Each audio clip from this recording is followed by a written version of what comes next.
Hi, everybody. My name is Lisa Bodell, and I am the CEO of FutureThink, an innovation firm located here in the Chrysler Building of New York City, but operating remotely today for obvious reasons. For those of you that don't know us, we are an accelerated learning company that we focus on remote and on-demand learning to help you get to the work that matters.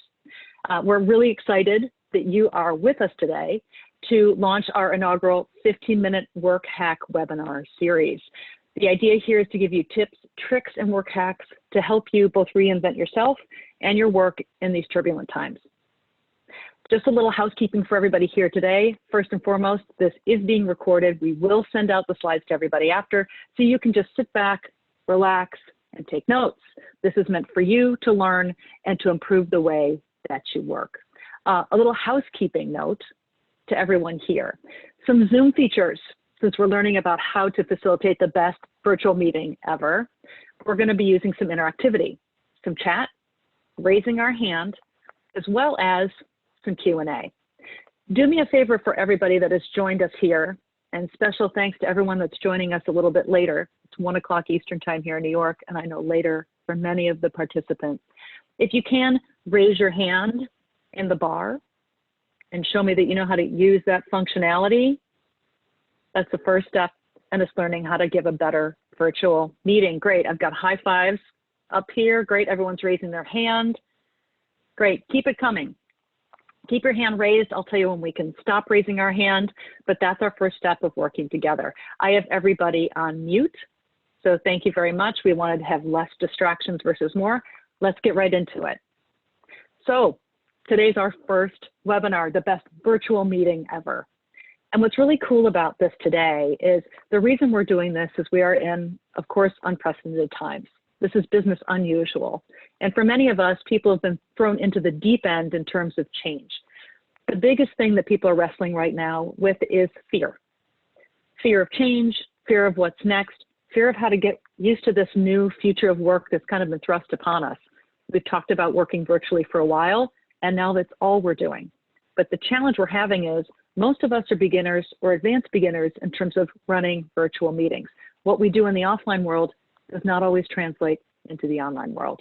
And we need to get used to this new way of connecting and collaborating with each other so we can really get to the work that matters. So today what we're going to be doing is making you experts. If you right now rank yourself as a 4 to 5 in terms of a virtual meeting person, we're going to get you to a 7 or 8 by the time you get done with this webinar. So let's dive in. Let's get started, and let's talk about virtual learning. Virtual meetings and virtual learnings are different. And I know a lot of people have probably seen this meme. One of my favorites is virtual meeting bingo.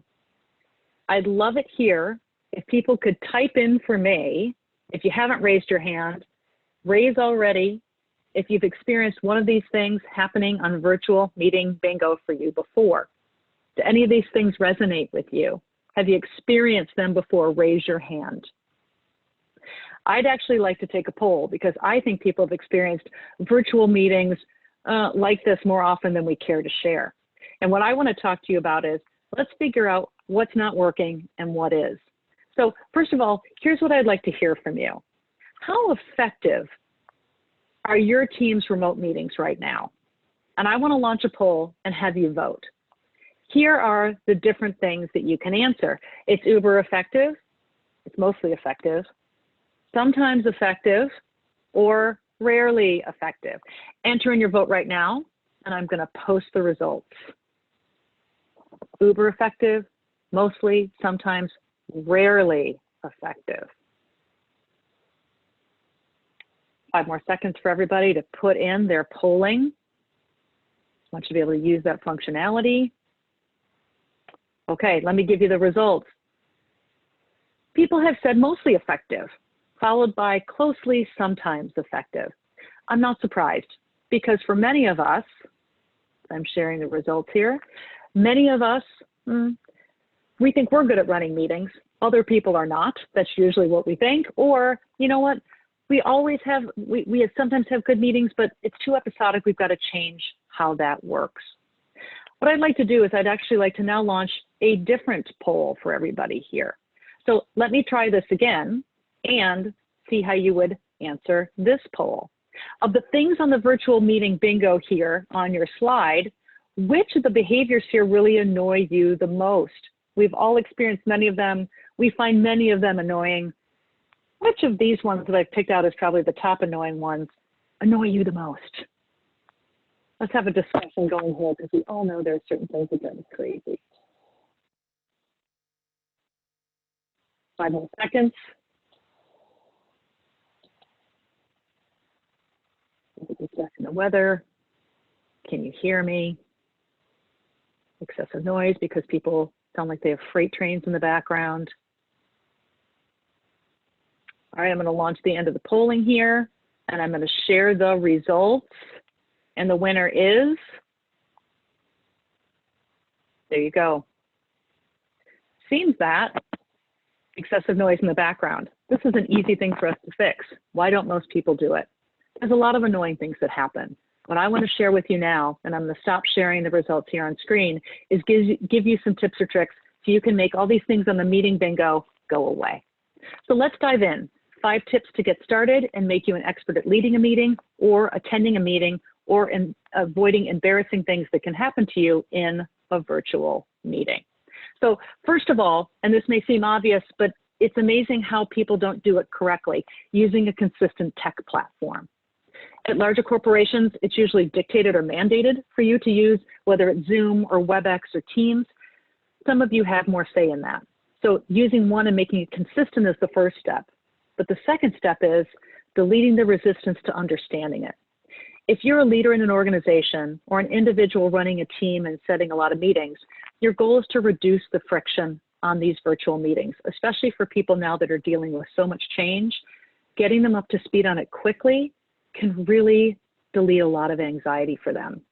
One of the things I've seen at one of the teams that we work with at Accenture is they did a 10-minute demo with their team. They got everybody on the phone. They did a quick demo of the key features and functions they as a team were going to be using. In and out, they were done.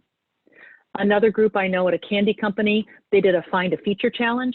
They got their team online for 30 minutes and they put on the screen a certain feature, had everyone go and find it, and the first person who found it like a treasure hunt shared their screen with everyone else and told them how to get there. The next thing is just getting people using it on a regular basis for no prescribed meeting at all. Have people in your group set up 10-minute brain dates with each other over the next week. Have them get used to using a platform and certain features so they, again, can stop being resistant to change. That's number 1, get the tech platform and delete the friction. Number 2, let's set a protocol. So many of us say, oh yeah, we have virtual meetings, but we don't know what the rules of engagement are. Let's set some rules of engagement and show you some things that other people do that could be pretty handy for you. One thing that we do at FutureThink, we have to send a short agenda in every single invite, 3 bullet points in and out, and you're done. No agenda in the invite, no meeting. Can you wait, or are you able to join the meeting without the host? We have set up in our default settings that you can join without the host. So that reduces friction again and annoyances for people having to listen to hold music. Video or no video, just decide what meetings require video, which ones don't. I know some of our friends at Novartis here on the phone, every meeting I'm on has video. Do you announce that you come on or not? We at FutureThink do not announce because we find that annoying. We can see you there. We don't need to hear it. We want to dive in. The last piece I want to share is why meet. We tend to use meetings as a default, even when we don't need them. There's a great piece that just came out from McKinsey that was talking about the channel of how we communicate, especially in a virtual world, and what it's best for. So before you set up a video meeting, maybe there's another channel that's just as good for it. We don't want the video meeting or the virtual meeting just to become background noise because it's the default everyone uses. Number 3, relentlessly moderating. Now this is really important because a lot of us set up meetings, but we don't know how to run them. So a few key things I want you to think about. If you're setting up a meeting, you're typically in charge. So what I want you to think of yourself is you are a tour guide and you want to be able to micro-frame the meeting throughout. So based on your agenda, every piece of the meeting should be micro-framed, do mini sum-ups during the meeting, keep it moving. And your job is to kind of be that pest to move people along, like an MC would. And then finally, at the very end, the recommendation we've had from research is don't sum up next steps, sum up decisions. Lexicon matters. So if you use the right words of summing up the decisions that were made, people are more likely to take action on them versus next steps, which has kind of become a cliche to many people. Next, persistently engage. Now, there's some interesting research here.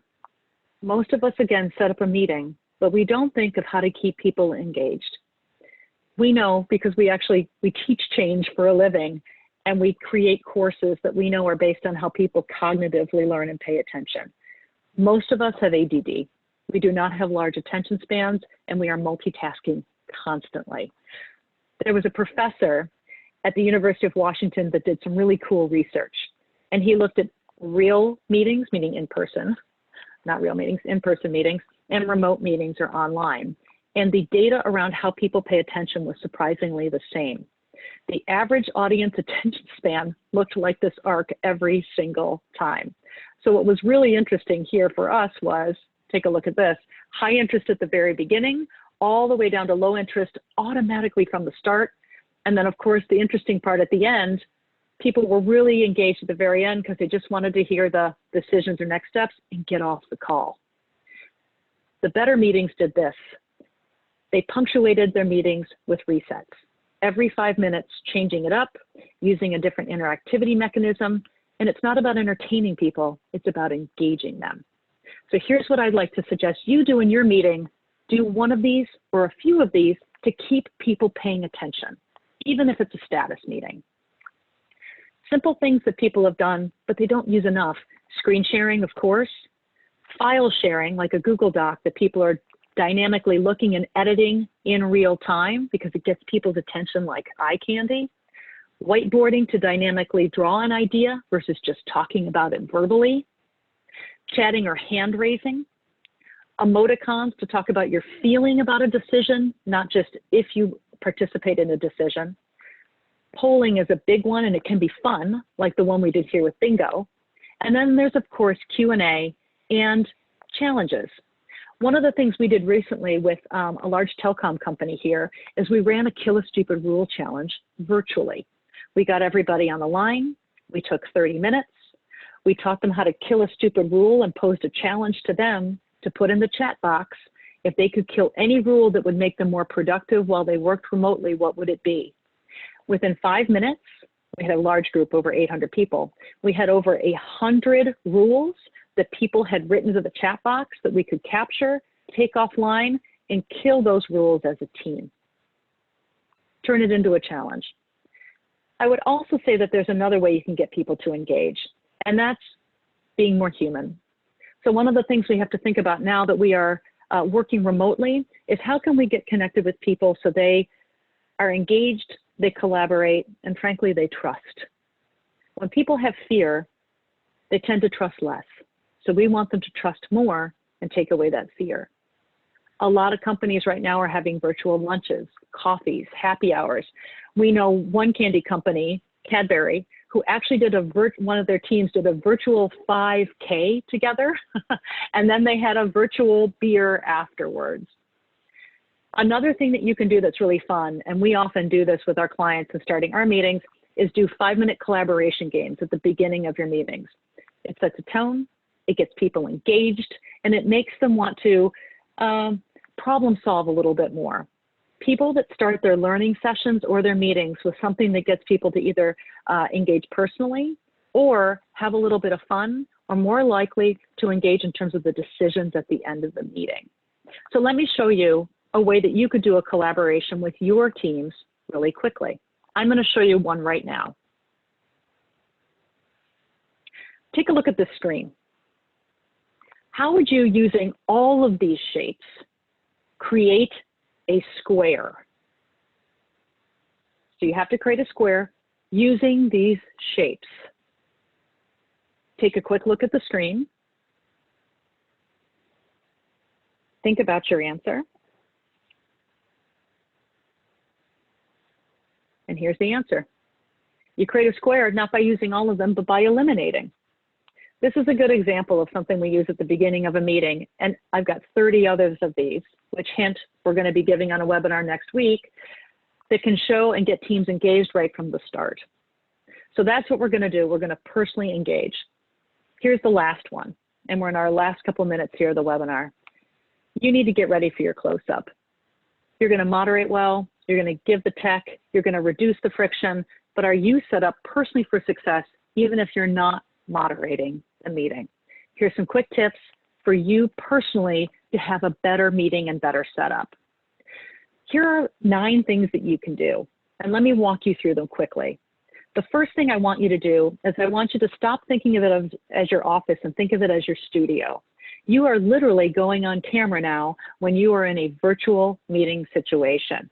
I want you to have everything set up at proper length. I'd like you to check your background. Don't have mirrors behind you, don't have open doors, don't have notes on the walls that you don't want other people to see. The next thing you can do is get a little creative. Have a virtual background or use up a feature few people know about in Zoom called Touch Me Up. Right now I'm using a virtual background. The next time I do a webinar, you might see me on the moon. You can go into your settings in Zoom and you can set up virtual background and actually put in lots of different pictures that you can have already set up and click on before you actually go on camera. Retail company West Elm actually just launched a new part of their business. Brilliant, given what's happening right now with the pandemic, is that you can actually use many different backgrounds from West Elm room furniture settings for your own Zoom or virtual meeting. Down here at the bottom is a little feature that allows you to get a little retouching, just like if you were a newscaster, called Touch Up My Appearance, and you can set that in your settings going forward so you can look like a rock star every time you're online. Going forward here with some other ones, prop it up. Enough people don't think to get their computer or their laptop all set up. You know those meetings where actually everyone looks like this or they don't know where they are. We want to be able to have something that's propped up properly. There's a lot of different ways that you can set up your technology, and there's things that you can buy, like this desk set here, that will allow you to always have your camera at eye length. Waist up fashion, business on the top, casual on the bottom, or we like to say business on the top, business unusual on the bottom. Whatever you want to do, remember, you're going to work whether you're virtual or not, so be prepared for that. Arm length comfort. There's nothing more annoying, again, than people that are constantly moving off screen to reach for something. Have everything in a reachable area, because you on camera, if you're moving around, you're distracting to others. Next one, please mute. Everyone here rank that as one of their #1 issues. It's an easy thing. Tell people before a meeting, if it's a large group, to be on mute unless they're speaking. And then finally, and the last one that I think most people need to be understanding of now is be understanding. Our friends at Accenture, if they're on the call here, I know that there even was a global communication that went out, but normally people are really focused on business, business, business. Certainly they are now as well, but also they're focused on being human and being understanding of people who are really trying to just keep it together, balancing work and life with lots of distractions, and understanding that, well, sometimes people are human, they make mistakes, and actually it's okay. So with that, I want to sum up here. I hope today we gave you something that was able to let you not just come together, but actually make some progress in working together and being more successful going forward. I hope that we've given you some good tips in terms of setting up technology, setting some rules of engagement, getting people engaged in terms of being persistent, moderating relentlessly, and setting yourself up for success in your own business environment. This is an example when you have virtual meetings where little things can make a big difference, and tiny progress in terms of understanding features can really set you up for even more productivity and really less concern in such a time of anxiety. I hope we've given you some great tips. I'm happy to stay now, we're at our 15 minutes, and take some Q&A. For those of you that need to go because you've got other things going on, thank you. And this will be recorded, and we'll be sure to send everybody out that recording after this. So anyone that would love to send in some Q&A, I'm happy to take them now. And I want to thank everybody for giving us their time. I do have one text here. One person said to me, what is my favorite or my preferred platform? We use all of them. Our preferred platform, we use both Teams and Zoom primarily. But one of the things that we do at FutureThink is any platform that we're using. So for example, Zoom, when we started using it, is we gave everybody a 10-minute demo and we pointed out the key features that we wanted to make sure that we used in every single meeting. We found that to be really helpful, and giving everybody kind of a treasure hunt to make them find those features got people up to speed within a few days, a lot easier than normal. A couple other questions. Thank you, Leah, who sent this in. How do we sign up for other upcoming webinars? We're going to be sending that out as well.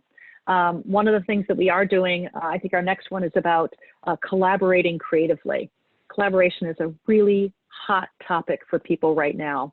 How do you do it in an interesting way, an engaging way remotely versus just talking at people? That's going to be the next 15-minute webinar. And again, we'll be sending out a meeting notice just like we did on this one to announce the next series.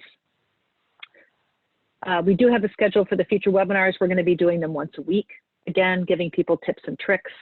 And then, of course, do let us know as well. We're going to be launching these 50-minute webinars that we're happy to do inside organizations as well. So this is one of our clients we were talking with today, a pharmaceutical company, said, rather than us signing up for your webinars, will you come in and just do one for our team or to a large cohort individually so we can do something quick that also gives them tips? And we can do that as well.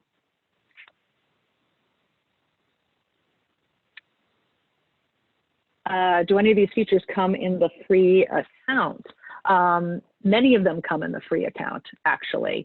So this is from Jamie Lee. One of the things I recommend for you in terms of using whatever collaboration platform you're using, I actually did something when I first started using Zoom. This was a while ago. I went on and I literally took an hour and I went through all the settings in Zoom, and I looked at all the different ways you could play around with them. And I also watched a few tutorials on YouTube of how other people best use the platform and their key features. And that was really easy in terms of getting me up to speed. There's nothing like taking 1 hour to explore settings and doing a few tutorials to dramatically reduce your anxiety around change and tech usage. Here's another one from an attendee.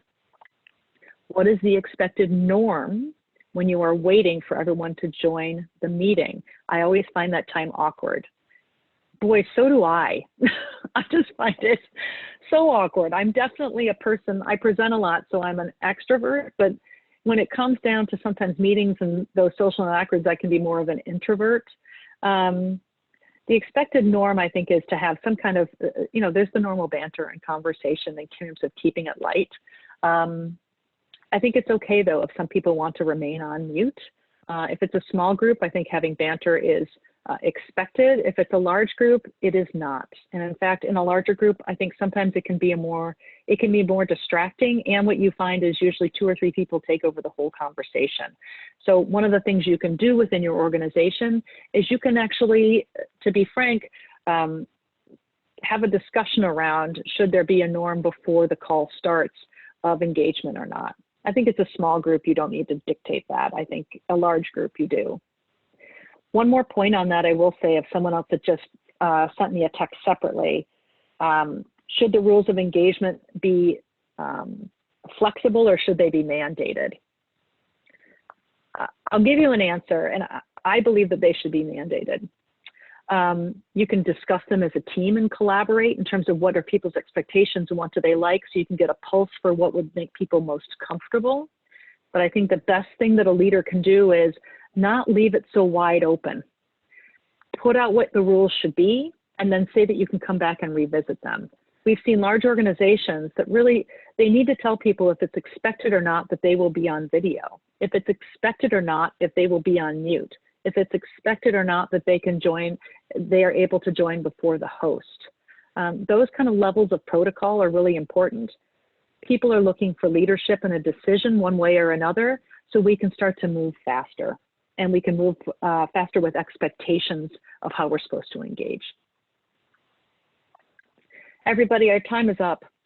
And I just want to thank everyone again for engaging today in the 15-minute webinar. I hope that you'll join us for the next one. Next week around collaborating creatively. We're going to give you some tips and tricks around how to do that, how to engage your team in business unusual ways, as well as some of those really, really cool icebreakers that I started to tease you with today that you'll be able to use with your own group to make your meetings, well, more attentive and more fun. Thank you, everybody, for being here today, and we'll see you hopefully at the next one. Take care.